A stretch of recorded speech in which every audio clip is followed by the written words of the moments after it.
23 कर्मचाऱ्यांची दिव्यांग पडताळणी 8 महिन्यांपासून प्रलंबित. जिल्हा परिषद शिक्षण विभागाने वैद्यकीय अधिष्ठाताकडे केली होती पडताळणीची मागणी.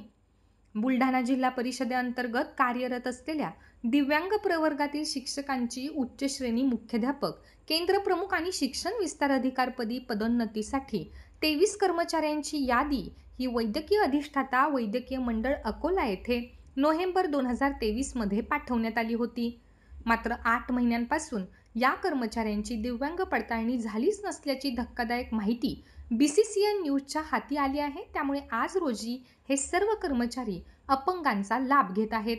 तर आरोग्य विभागाकडून या कर्मचाऱ्यांची दिव्यांग पडताळणी का होत नाही या संदर्भात मात्र आता विविध चर्चांना उधाण आले आहे. या संदर्भात त्या कर्मचाऱ्याची पडताळणी झाली आहे का, तपासणी झाली आहे का, काय आपल्याला आवडतं?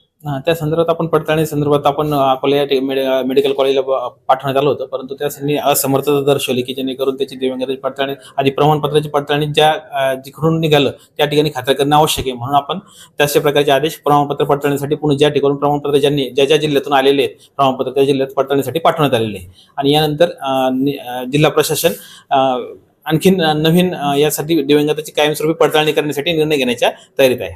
गेल्या 7 महिन्यापासून या 23 जणांच्या संदर्भात कुठलीच पडताळणी झालेली नाही का, आपल्याला कळवण्यात आलेलं नाही. पडताळणीसाठी आपण पत्रव्यवहार केलेले, पण पदोन्नती कमिटीमध्ये जर एखाद्या कर्मचाऱ्याला पडताळणी करणे हे मुख्य कार्यकारी यांचे अधिकार असतात आणि त्यात संशय जर वाटला तर अशा लोकांची पडताळणी, असे जे तक्रारी आली त्यांची आपण पडताळणीसाठी प्रस्ताव पाठवलेले आहे.